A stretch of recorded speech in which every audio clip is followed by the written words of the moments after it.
Amen, amen, amen. Amen. Que le Seigneur vous bénisse. Et qu'il bénisse également la maison de tout un chacun. Il n'y a rien de plus beau que de servir le Seigneur. J'ai toujours été certifié que Dieu paie. La Bible dit que Dieu dit de qui je suis débiteur, je payerai. Donc Dieu n'a jamais eu la dette de quelqu'un. Je vous informe que c'est lui qui sert Dieu. Dieu finit toujours par les récompenser. Je n'ai jamais vu un juste abandonné. Non, Dieu n'abandonne jamais sa postérité. J'aime ça. Même si la postérité se perd. Mais comme c'est la postérité de Dieu, donc Dieu s'arrangera pour aller récupérer ses enfants. Dieu avait dit à Abraham, ta postérité va se retrouver en Égypte. Et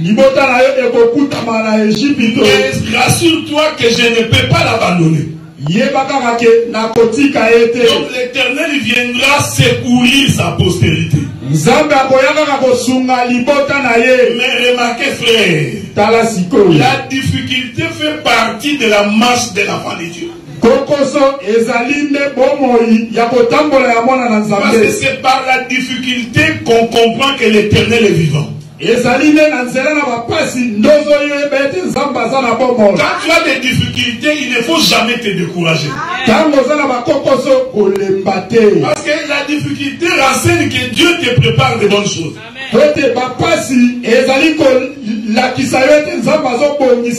Et quand tu vois les choses deviennent de plus en plus difficiles, comprends tout simplement ce qu'un enfant va naître. Vous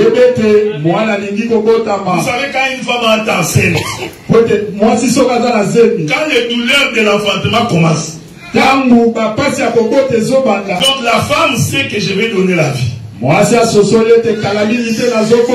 avant que la vie ne soit manifestée, la femme passe d'abord par les douleurs de l'enfantement. Donc la douleur de l'enfantement est un signe qui annonce une bénédiction. C'est pourquoi quand tu es en difficulté, il faut d'abord commencer par examiner tes propres voies. Si tu vois que tu es correct avec Dieu, dis-toi que le Seigneur va faire quelque chose dans ta vie. Mais si tu trouves des choses qui ne marchent pas dans ta vie,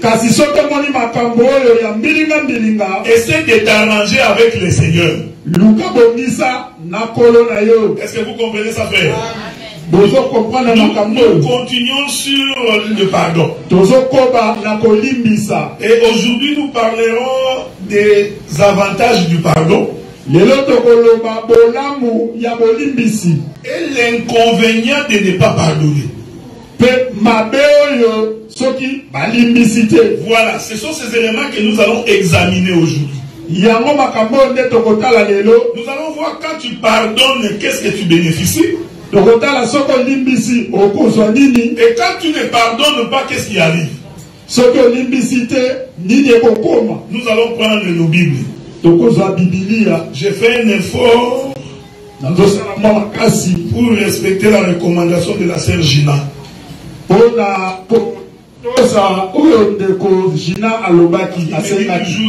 tu as les Écritures.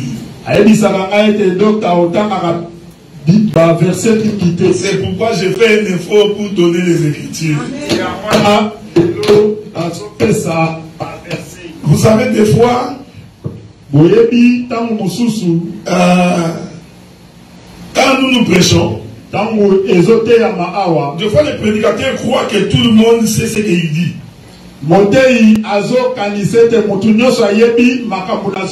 C'est une erreur. Donc il faut toujours te dire, il y a des fois que le peuple ne sait pas ce que j'ai dit. C'est pourquoi il faut des écritures pour attester la chose. Ma soeur Bulfi, que Dieu te bénisse. Sœur Bulfi, tu es très jolie aujourd'hui. J'ai adoré ton chapeau. Vous savez, moi j'ai toujours voulu que vous mettiez des... Hein, même quand vous mettez des foulards, mais... Hein, il faut quand même mettre, pas comme les gens des Bima. Nalingaka ataso koche foulard koche yango lekola ba mama ya tata onda te. C'est ça. Donc voilà quoi. Donc moi j'ai toujours dit que quand tu es béni du Seigneur, même physiquement comme ça on doit avoir été béni.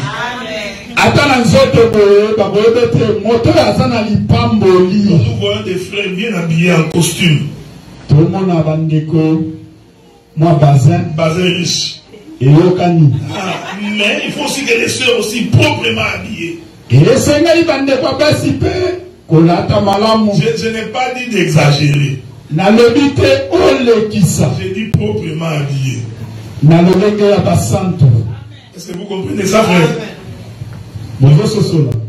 Après ici, nous serons aussi en train de chanter pour le Seigneur. Donc s'il faut manger, c'est ici qu'il faut manger. Si tu veux te faire plaisir, c'est ici qu'il faut te le faire. Réjouis-toi avec le Seigneur, mais ici. Est-ce que vous comprenez, frère? Même quand on te voit comme... Il y a des gens, tu vois seulement comme ça, tu vois les démons. Parce que quand le démon est dans le corps de quelqu'un, même sa face va attester qu'il est possédé. C'est pourquoi Jésus, quand il a regardé Caïn, il a regardé sa face. Il dit, mais Caïn, si tu as bien agi, relève la tête. Vous savez, quand quelqu'un est dans les péchés, même son regard atteste que cet homme est dans les péchés. Quand quelqu'un te critique tous les jours, même en te regardant, tu peux voir que cet homme, son âme n'est pas en paix. L'Éternel a dit ceci: je te donnerai la rosée du ciel et la graisse de la terre. Je n'entre pas d'abord dans la révélation. Doctrinalement, il faut que Dieu te bénisse aussi matériellement. Il a dit que de la même manière que prospère l'état de ton âme, je voudrais aussi que tu prospères à tous égards. Mais je vais vous dire une chose, frère. On ne prospère pas par la prière. Non, ce n'est pas à force de prier que tu vas prospérer. Non, pour prospérer, il faut travailler. Il faut investir. C'est pourquoi quand Israël était dans le désert, la manne tombait. Mais la promesse était pour Cana. Mais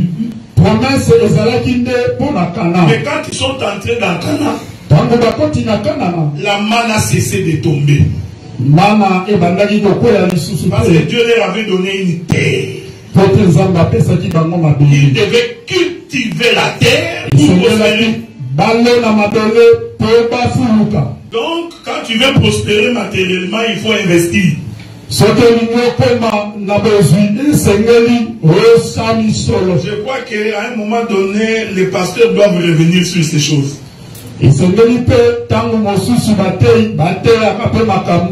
Surtout les pasteurs.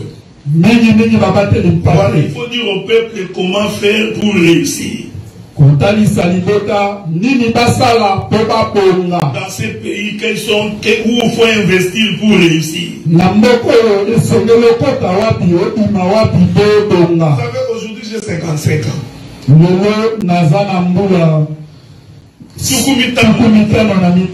Donc, je commence à réfléchir sur ma vieillesse. Vous qui êtes encore jeune, ça ne vous dérange pas. Mais nous qui âge avance, là, nous nous posons la question.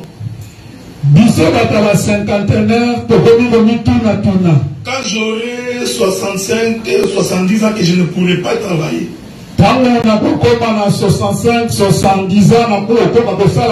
Là, les pieds vont commencer à trembler même quand tu n'es pas malade. Ne viens pas chasser les démons quand j'ai 70 ans. Non, maladie de rhumatisme, non. Maladie de rhumatisme, quand tu vieillis, les jambes aussi vieillissent. Tu risques de faire souffrir un vieux alors que c'est le poids de l'âge.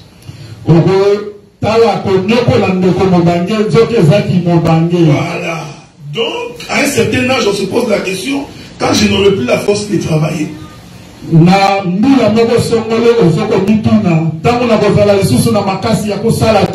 comment je vais manger?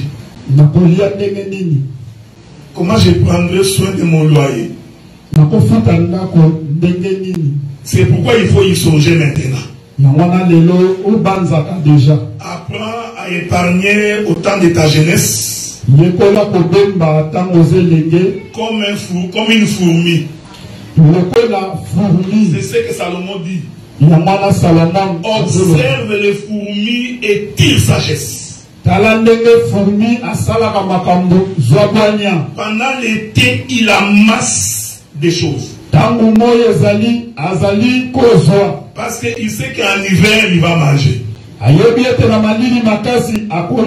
Que le Seigneur vous aide. Nous prenons les livres de 1 Jean chapitre 1er.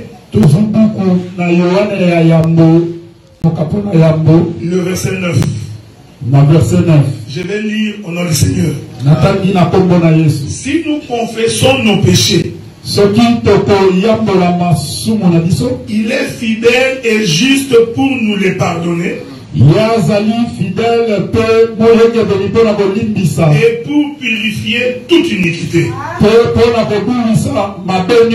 On peut ajouter Actes des Apôtres chapitre 8, le verset 22. Répands-toi donc de ta méchanceté. Prie le Seigneur pour que la pensée de ton cœur, que la pensée de ton cœur te soit pardonnée, s'il est possible. Le livre des Actes des Apôtres nous dit ceci: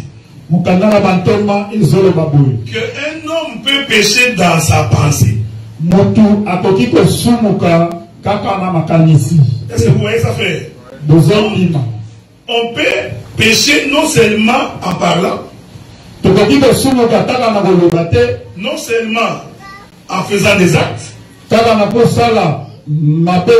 mais aussi en pensée. Donc il y a des gens, ils regardent un frère, une mauvaise pensée monte dans sa tête. Et quand cette mauvaise pensée monte dans ta tête, l'Éternel considère que tu as péché. Donc il y a des hommes, même s'il ne t'a pas fait du mal, mais seulement dans sa pensée, il t'a déjà tué. Est-ce que vous me suivez, frère? Voilà pourquoi l'Écriture nous recommande de prier le Seigneur pour que même la pensée de nos cœurs soit pardonnée.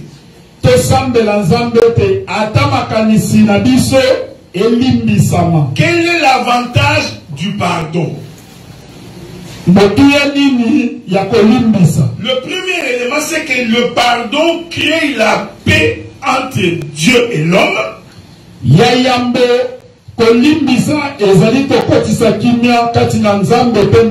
Et ensuite, entre l'homme et l'homme. C'est pourquoi la Bible dit, comment tu peux dire que j'aime Dieu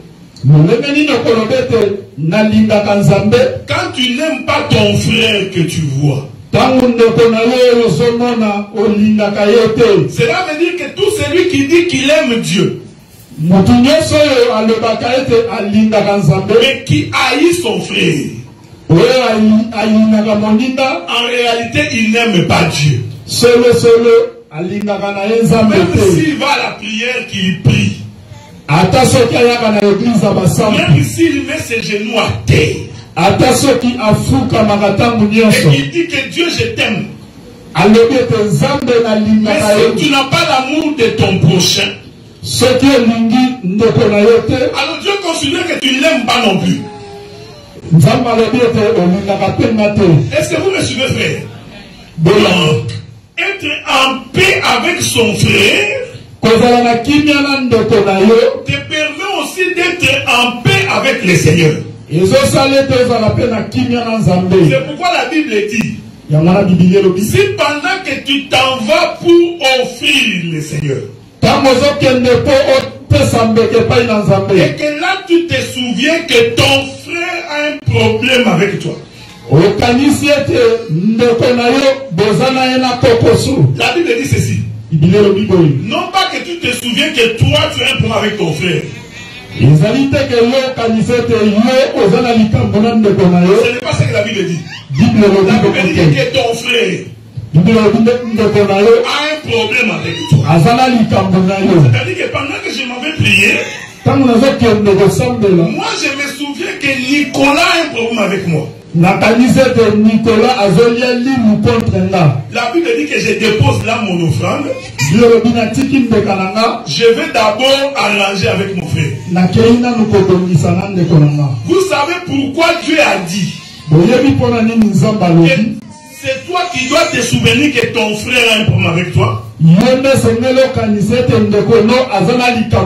Parce que Dieu sait que si c'était toi, tu allais dire non, moi je n'ai pas de problème avec lui. C'est ce que tout le monde dit. Non, moi je n'ai pas de problème avec ma soeur. Non, c'est toujours lui qui cherche le problème. Moi je suis clean. Comme Dieu sait que tu vas te justifier comme ça. Voilà pourquoi Dieu a dit que non, ce n'est pas toi. Il dit que toi tu sais que c'est lui qui a un problème avec lui. C'est pour t'empêcher d'avoir une excuse. Parce que beaucoup de gens trouvent des raisons pour ne pas faire la paix. Non, c'est lui qui avait commencé, frère. Mais s'il vient demander pardon, il n'y a pas de problème. Donc, Dieu sait qu'il y a des gens et ne demandent pas pardon. Et ils attendent que les autres viennent demander pardon. Ce n'est pas une attitude d'un enfant de Dieu. Est-ce que vous me suivez? Je ne suis pas dans beaucoup de révélations aujourd'hui. Je reste dans la pratique. Donc il y a des frères, il y a des sœurs, parce que remplis d'orgueil. Donc il attend que les autres viennent lui demander pardon. Alors que généralement, celui qui comprend le sens du pardon, cela veut dire que celui-là il a l'enseignement. Donc tu vas considérer que celui qui est un problème avec toi, il est possible que lui ne comprend pas l'enseignement. Il ne peut pas venir vers toi. Mais quand toi tu as l'enseignement, C'est toi qui vas aller vers ton frère. Ce que nous disons, frère, c'est la doctrine de la parole. Quand nous avions péché contre Dieu, Dieu n'a pas attendu que nous venions vers lui. Est-ce que vous me suivez, frère? Cependant, c'est nous qui avions péché contre Dieu. Donc, logiquement, c'est nous qui devrions aller vers Dieu pour demander pardon. Regardez comment Dieu aligne les choses. Lorsque Adam a péché, il a mangé les fruits dont il était question de ne pas manger. Il ne faut pas faire beaucoup de philosophie. Ne pas lire beaucoup de livres des témoins de Jéhovah. Parce que tu vas trouver une pomme comme ça qu'on donne à l'homme, il mange, tu dis c'est le fruit qu'il a mangé.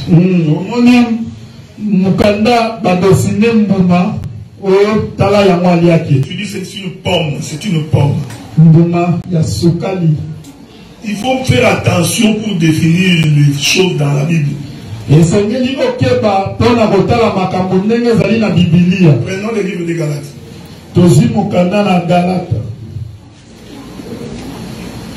Parce que toi tu vas commencer à dire non, il a mangé la pomme. L'autre va dire non, c'est une mangue.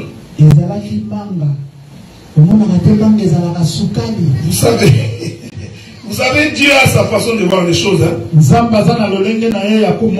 Je prends Galates chapitre 5. On va prendre Galates chapitre 5. Je vais donc commencer par le verset 19. Or, les œuvres de la chair sont manifestes. Ce sont l'impudicité, l'impureté et la division. Vous pouvez lire jusqu'au verset 21. Maintenant, je prends le verset 22.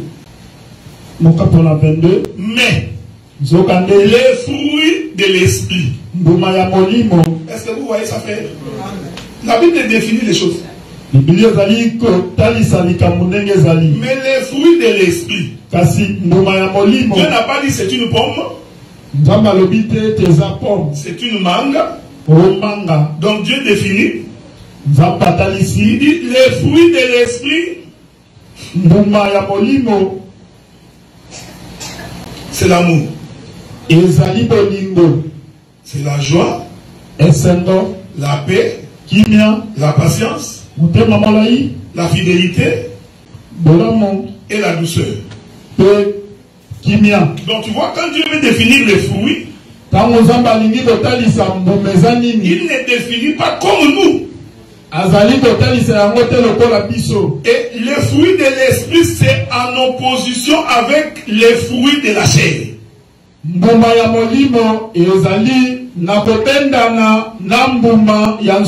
ce que Paul appelle les œuvres de la chair. J'ai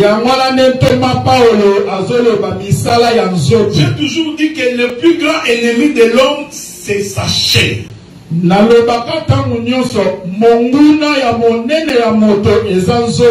l'homme qui ne pardonne pas, en réalité c'est sa chair.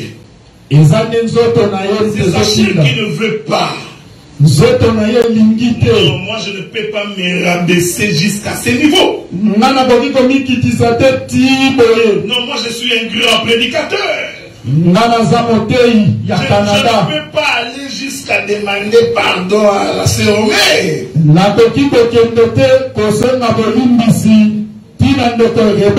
En fait, c'est sa chair qui parle comme ça. C'est ça son ennemi. C'est pourquoi l'Écriture nous demande de faire mourir les désirs de la chair. Amen. Parce que quand l'homme est humilié, quand l'homme est brisé, il ne voit pas son intérêt d'abord. Donc quand tu vas vers ton frère pour demander pardon, c'est en fait le signe de quelqu'un qui connaît Dieu. Et puis il ne faut pas te poser la question, non, lui va trouver qu'il est grand, moi je suis devenu petit.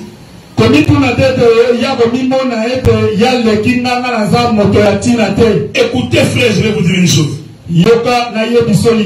Derrière toute parole de l'Éternel, il y a une bénédiction.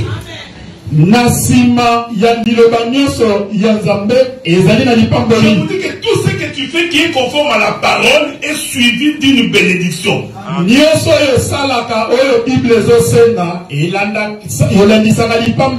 Même si l'homme ne le voit pas, mais il y a une bénédiction derrière la chose. Vous savez, quand tu peux aller voir quelqu'un et tu lui dis, mon frère, je vous avais dit que quand on demande pardon, on ne fait pas de si.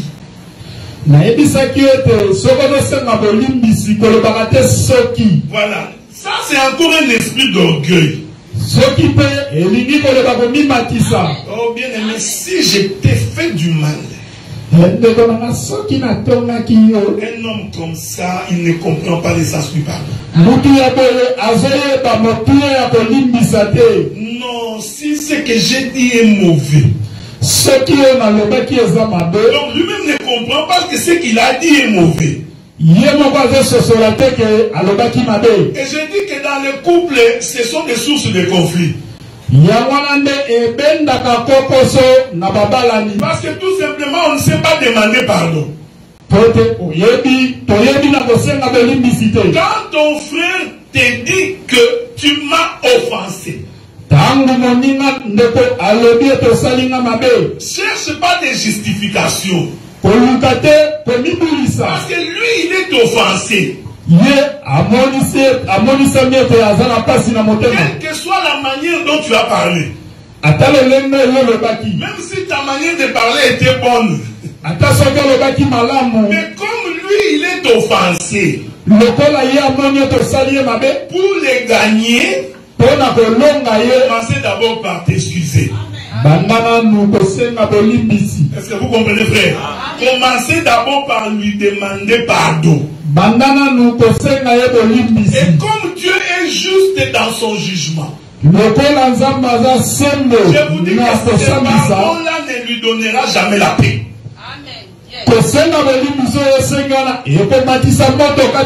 Pendant qu'il marchera, ces pardons, ce sont des charbons sur sa tête. Parce que Dieu continuera à lui parler. Il y en a d'autres, quand on leur demande pardon, lui il ne sait pas demander pardon. Je vous ai dit l'Écriture. Confessez-vous les uns les autres. Dans la Bible dit que confessez-vous les uns les autres. Je ne vais pas dire que moi je viens sur Chims. Frère Chims, j'ai volé hier. J'ai critiqué. J'ai été impudique. Chims aussi me dit. J'ai giflé maman Nadine hier. Ce n'est pas ça confesser les péchés les uns les autres. Non. Confesser les péchés les autres, c'est se demander pardon mutuellement. Parce que le vol que tu as fait, il faut d'abord demander pardon à Dieu. Et aller remettre la chose que tu as voulu. Il y a des gens qui volent. Ils gardent encore son histoire de vol. il demande à Dieu pardon. Non. Tu restitues ce que tu as volé. C'est ça le vrai pardon.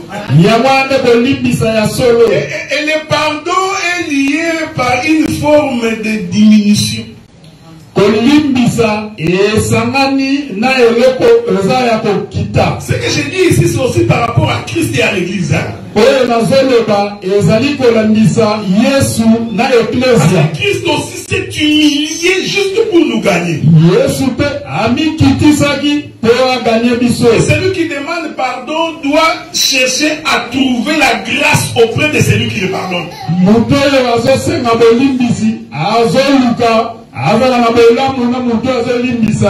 Regarde comment tu demandes pardon. C'est bon. C'est bon. C'est bon, on peut passer. Non, c'est bon. Oui, c'est bon. Surtout dans les couples. J'ai déjà compris, oui, je comprends.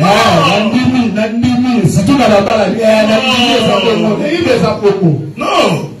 Celui qui demande pardon doit avoir l'attitude de celui qui cherche à obtenir un pardon.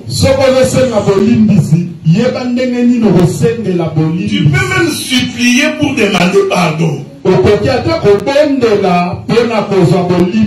Surtout les hommes. Lui, quand il demande pardon, il va la mettre à la poche. Puis il bombe le torse. Bon, ma soeur. Pardon. Non. Bon côté. Donc, lui, même l'attitude, il met la main dans la poche. Parce qu'on lui avait dit, quand tu demandes pardon à une femme, il va monter sur ta tête. Je disais à Gatineau ceci. Que la femme est l'être le plus puissant. S'il y a un être puissant, c'est la femme. Je t'informe qu'il n'y a que la femme qui peut te faire marcher de Gatineau jusqu'à Montréal.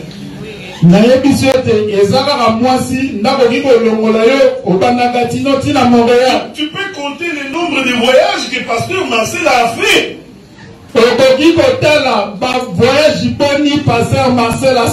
Est-ce que vous comprenez, frère? Jusqu'à ce qu'il a récupéré tous les enfants. Allons. La femme, écoutez, frère. J'ai toujours dit que vous qui êtes mariés, il faut prendre soin de vos femmes.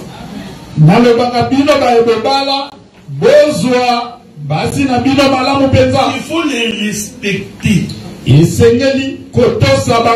Même si tu es prédicateur. S'il y a un conflit dans la maison, même les versets vont fuir. Vous allez voir les prédicateurs est en colère tout le temps, vous ne comprenez pas, ils grondent. C'est parce que dans la maison, la femme est en train de semer les troubles. Il suffit seulement que la femme dise que je ne lui parle pas pendant une semaine. Même au travail, il est en colère. Donc, dans la femme, Dieu a mis une puissance. Alors, j'ai toujours dit ceci. Ce n'est pas pour rien que Dieu avait dit à la femme, soyez soumise. Parce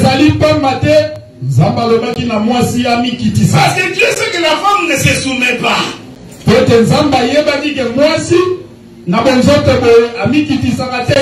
Elle est têtue. C'est comme ça qu'ils se sont entendus avec Dieu. Pendant que Dieu causait avec la femme, il a dit à la femme, je t'envoie chez Adam pour lui rendre la vie difficile. Donc la femme a les dons Mwasi azana likabo de venir compliquer la vie de l'homme. C'est naturel. Mais Dieu a donné à l'homme la capacité de pouvoir maîtriser la femme. Et pour maîtriser la femme, il faut avoir beaucoup de sagesse. C'est pour dire ceci, frère. L'église est une femme. Et l'église est têtue et rebelle. Regardez combien de fois nous péchons contre Dieu. C'est ce que j'appelle la rébellion de la femme. Mais Dieu doit avoir la capacité de nous maîtriser. Est-ce que vous comprenez ce que nous disons, frère? Et ça, il faut beaucoup de sagesse. J'ai toujours dit ceci, frère. On ne gronde pas la femme. Parce que tu risques d'être prédicateur de Moïse. Vous savez, Dieu a pris Moïse. Il donne la loi à Moïse. Il dit, tu vas prendre cette loi. Tu vas l'appliquer sur Israël. Je vous informe que Israël ne se soumettait jamais à la loi de Dieu. La Bible dit que Israël est un peuple au cou raide.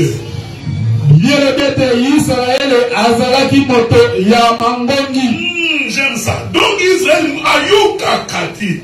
Israël, il n'écoute pas. C'est pareil avec une femme. Elle n'écoute pas. Est-ce que vous comprenez ce que nous disons? Amen. Maintenant, pour que Dieu nous gagne, nous l'église, Dieu nous a gagné non pas par la loi, mais il nous a pris par la grâce. Or la grâce, elle est douce. Donc la grâce, elle est capable de ramener avec amour.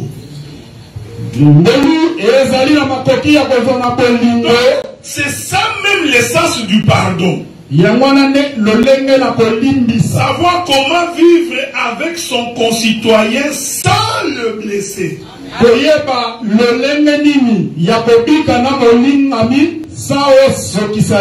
le pardon est lié à la compassion. J'aime ça.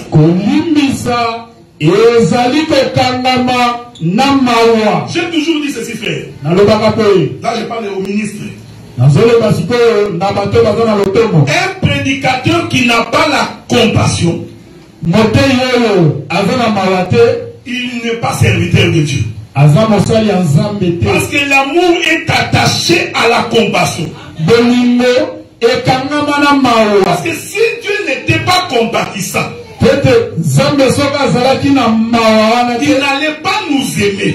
Nous étions des voleurs, des brigands, des pécheurs. Mais si Dieu nous a aimés, c'était par compassion.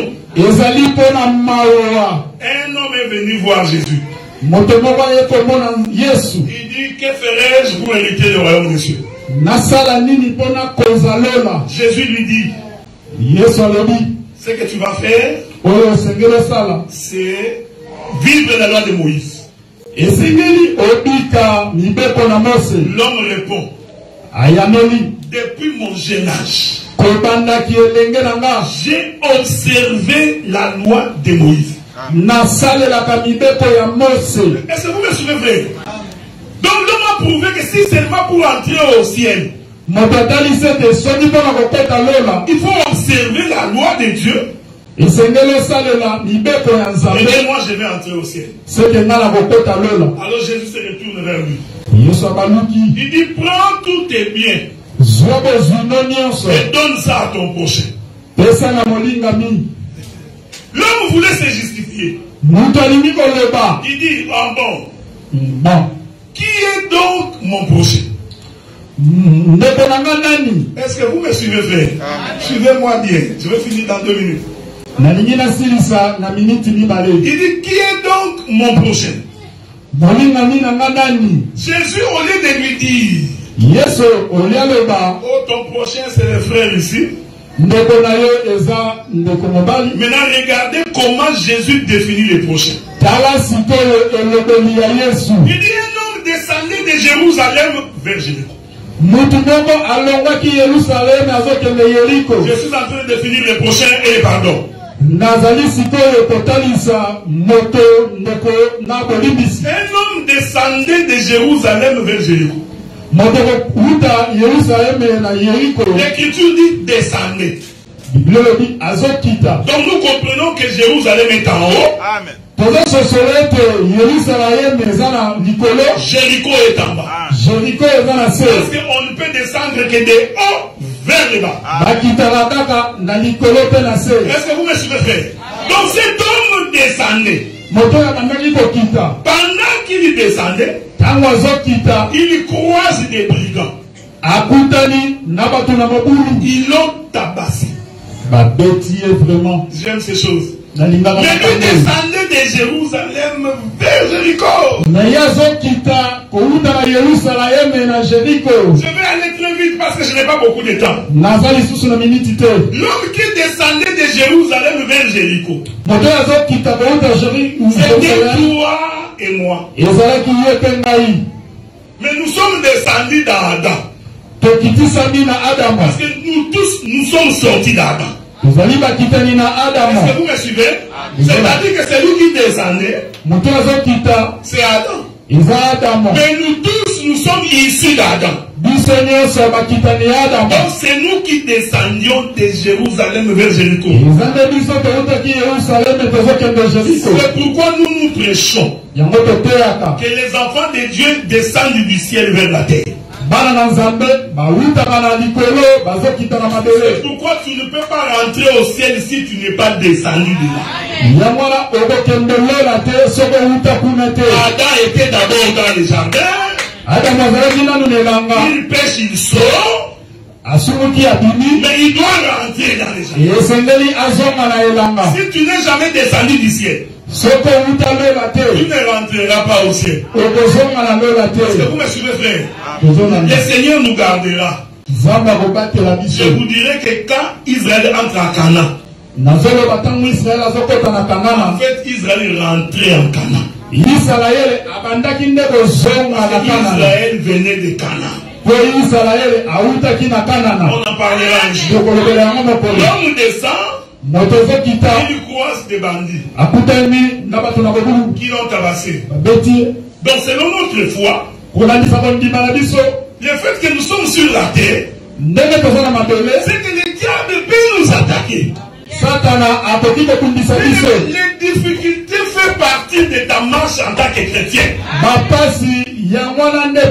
Il ne faut pas refuser cela, sans quoi tu vas perdre la foi. C'est pourquoi beaucoup de gens, dès qu'ils sont en difficulté, ils arrêtent de prier. Parce qu'il n'a pas compris que l'homme descendait de Jérusalem vers Jéricho. A rencontré des bandits. Frère, la maladie va t'atteindre certainement.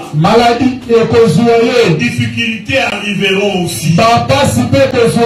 Une chose est certaine, c'est que tu es venu de Jérusalem. Et la Bible dit qu'après l'avoir tabassé, ils l'ont laissé à demi-mort. Je voudrais dire que même si le diable te touche, tu ne mourras pas. Parce que cet homme l'a tabassé. Agonissant, il respire encore. Oh, même quand les choses semblent être ténèbres, tes enfants sont des rebelles. Ton mari n'écoute pas. Ta famille ne t'aime pas. Et je sais une chose, que tu ne mourras pas. Parce que cet homme n'est pas mort. La maladie ne peut pas te faire mourir, frère. Les difficultés ne peuvent pas t'amener à la mort. Ils l'ont laissé à demi-mort. La Bible dit, un Lévite passait par là. Or, les Lévites, c'est un serviteur de Dieu. Amen. Alléluia. Je vais te donner la foi, frère. Il ne faut jamais placer ta foi à ma personne. Jamais au grand jamais. L'histoire renseigne ces choses. Le Lévite qui est le serviteur de Dieu, il passe. Il voit la personne en train de mourir. La Bible dit qu'il passa outre. Ces choses sont prophétiques. C'est pour dire qu'un prédicateur ne peut pas avoir compassion d'un peuple. Jamais. Retenez la sagesse de ce que j'ai dit. Parce que je ne connais pas le lendemain. Vous ne savez pas si demain je ne prierai plus. Ou je ne serai plus ici. Mais si tu as placé ta confiance à ma personne, tu vas être déçu. J'ai toujours dit ceci, frère. Quand quelqu'un place sa confiance en l'homme, ça énerve Dieu. Parce que Dieu voudrait que toute la confiance lui revienne. S'il voit que tout le monde met la confiance dans un homme, Dieu va faire en sorte que cet homme puisse vous décevoir. Pour que la gloire puisse seulement revenir à l'Éternel.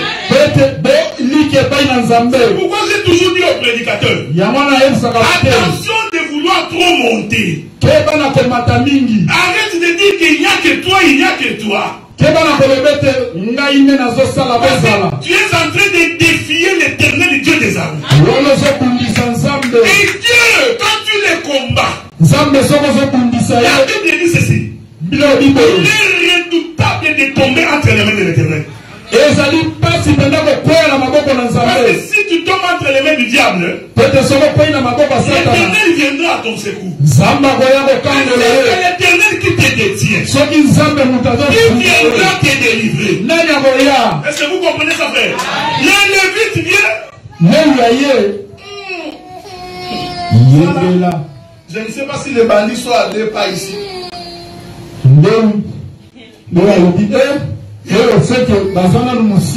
Il passa. J'aime la Bible. La Bible continue. Les sacrificateurs. Celui qui mange la viande tous les jours. Parce que la spécialité des sacrificateurs,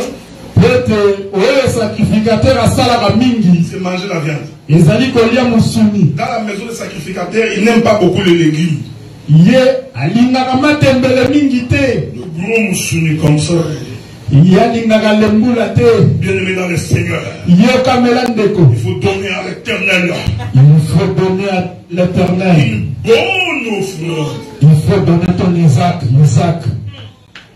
Quand il demande une bonne offrande, et c'est que le père fait vraiment Isaac quand la bonne offrande là, qui te dit qu'il faut donner à l'Éternel, lui c'est que c'est lui qui va manger ça.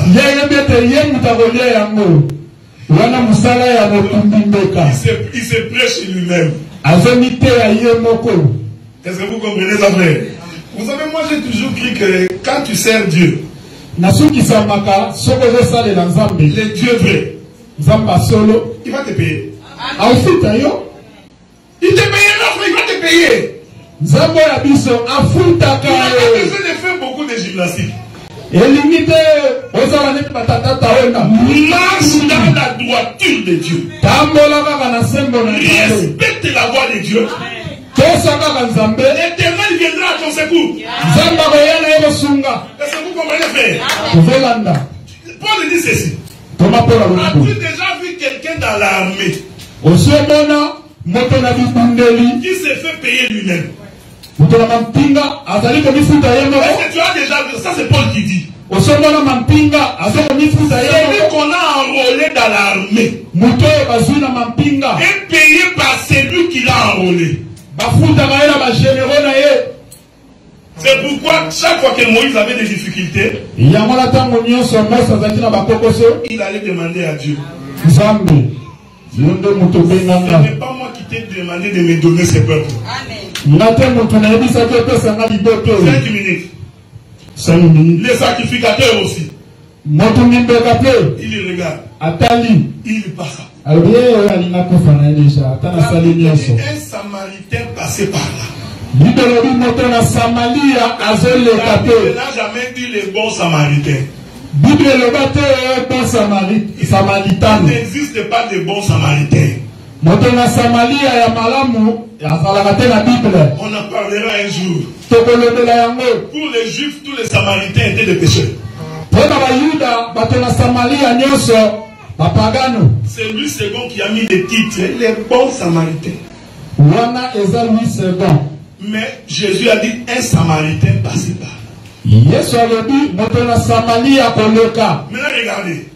La Bible dit que quand le Samaritain passait, il regarda, il y eut compassion. Bien aimé, pour t'approcher de quelqu'un, il faut avoir compassion de la personne.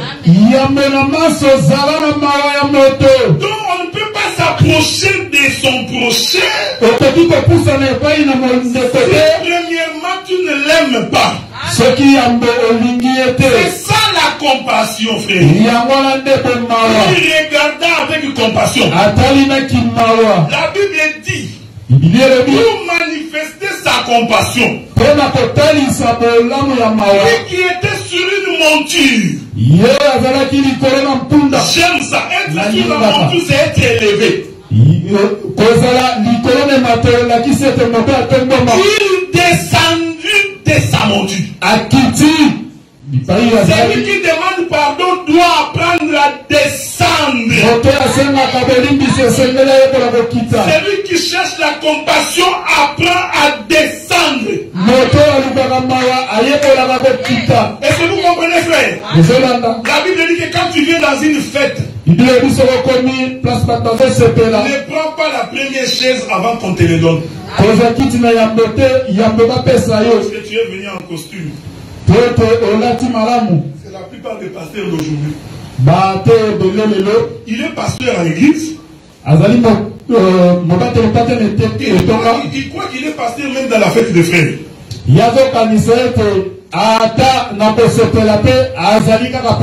On l'invite dans une fête.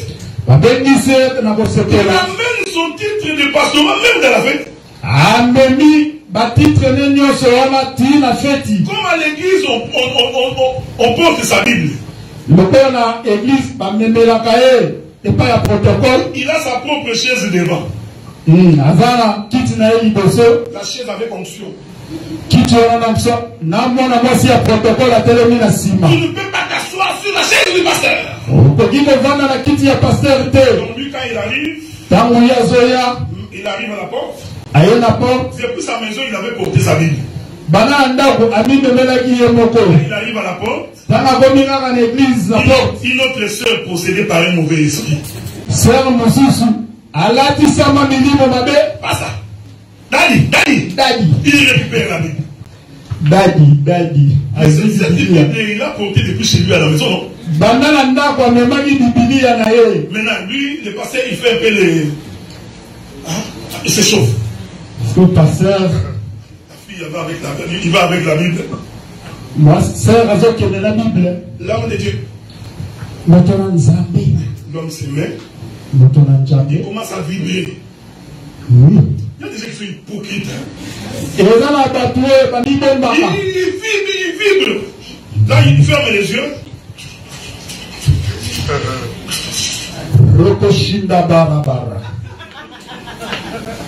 Maintenant, on l'invite dans une fête d'un frère. La fête, le frère a sa famille charnelle. Des païens aussi qui peuvent venir à cette fête. Ce n'est pas ta fête. Quand tu commences à dire aux frères, si je viens dans votre fête, je trouve un Eken. Je sors. Mais ce n'est pas l'église. Maintenant, les pasteurs aussi arrivent. Dans la fête d'autrui, il attend comme à la porte de l'église. Pour qu'on lui donne également une place. Pasteur. Il va marcher dans toute la salle. Il y a des pasteurs comme ça, ils viennent dans une fête. Quand on ne lui donne pas la parole pour parler, il se fâche. La fête d'autrui. Tu verras un pasteur qui dit, mais pourquoi l'autre pasteur qui n'est plus pas avec nous, c'est lui qui a parlé, pas moi.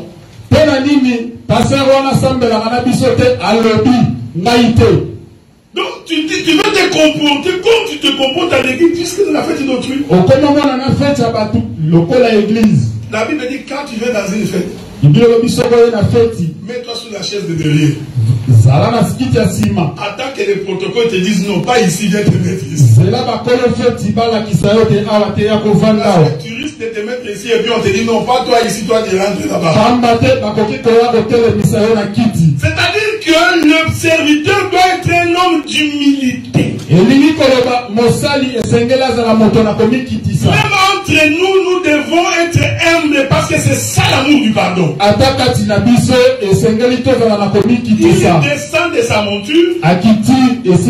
Il prend soin de celui qui était blessé.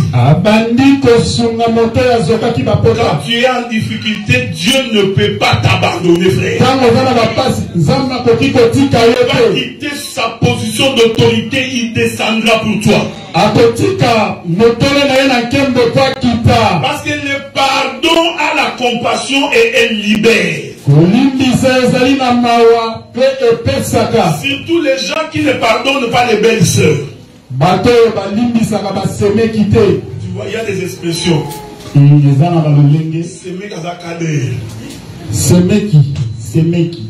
C'est un cadet. Donc une expression comme ça, on ne peut pas l'entendre de la bouche d'une chrétienne. Donc tu as de la haine vis-à-vis de tes belles sœurs. Tu n'aimes pas tes beaux-parents. Mais tu viens prier le Seigneur. Non, il faut rechercher la paix avec tous. Certaines de tes choses ne marchent pas parce que tu as pris ta belle-sœur, tu l'as enfermée dans ton cœur. Dès que tu attends que ton mari veut envoyer l'argent à sa soeur, toi tu te fâches. Mais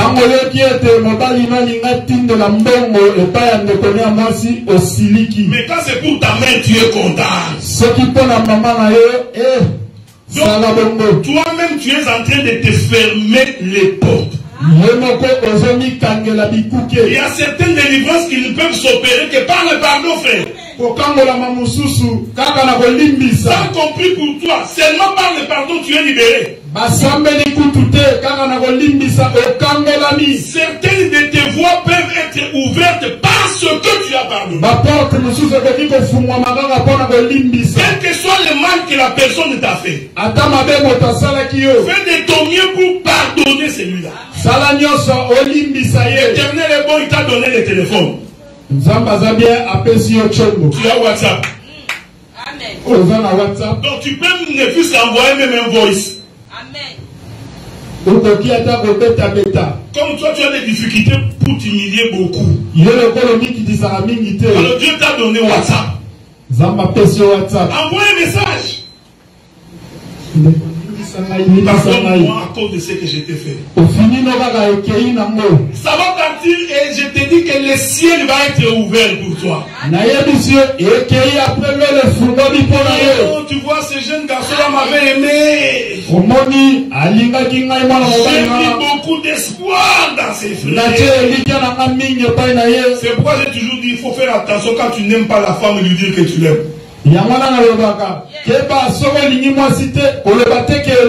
Parce qu'elle va faire beaucoup de songes. Vous ne connaissez pas les femmes. Ne dis pas à une femme que tu l'aimes quand tu n'aimes pas.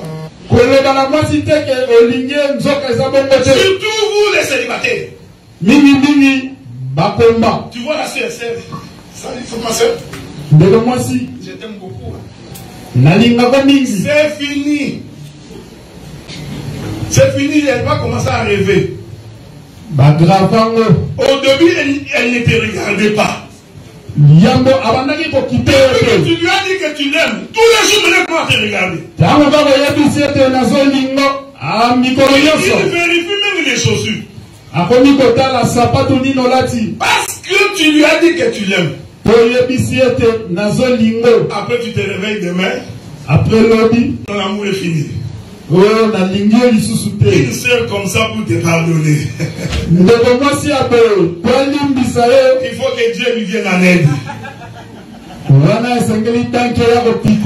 Il faut pardonner. Parce que quand tu vas le pardonner, Dieu va t'ouvrir d'autres portes. Ne t'enferme pas toi-même en refusant de pardon. Celui qui refuse de pardonner, il va souffrir intérieurement. Son cœur sera dans l'amertume. Donc tu vas avoir l'estomac. On va commencer à prier. L'esprit d'estomac. Thomas ici. Thomas aussi continue. Tu fais souffrir les serviteurs. Le problème c'est que tu n'as pas pardonné quelqu'un. C'est pourquoi ton cœur est en train de souffrir. Le jour où tu pardonneras, l'estomac aussi partira. Il y a des démons qui partent, c'est ça la prière. Est-ce que vous comprenez ce que nous disons? Je voulais dire ceci pour finir. Apprenons à pardonner. Même les gens qui t'ont fait du mal. Même les gens qui t'ont escroqué. Et si tu les pardonnes, Dieu va t'ouvrir d'autres portes. Tu seras étonné que tu as perdu 10 000, tu gagnes 40 000. Et tout simplement à cause du pardon. Un frère qui t'a fait une promesse qu'il n'a pas honorée, pardonne. Mais dans cet évangile, il n'y a pas de fiançailles qui commence et qui finit. Il ne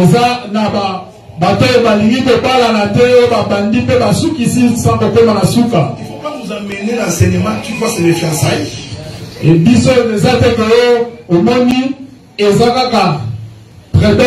nous avons commencé, j'observe les comportements. Quand je trouve que le comportement ne va pas, je romps les fiançailles. Ça c'est la définition du monde. Ici, dès que tu commences les fiançailles, c'est le mariage. Donc avant de couvrir ta bouche pour parler, rassure-toi. Tu dis à une sœur que je vais te fiancer. Le mariage vient de commencer.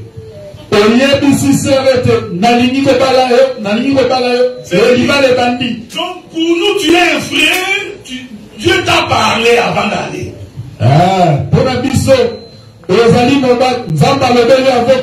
Non, on te voit avec un homme.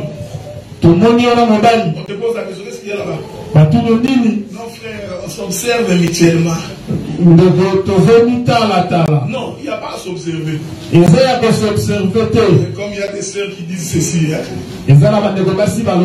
Frère, je vais épouser les frères, je vais l'amener à l'église, il va se convertir. C'est comme si c'est toi qui fais convertir les gens. Non. Prends quelqu'un qui est déjà converti. Que le Seigneur vous bénisse.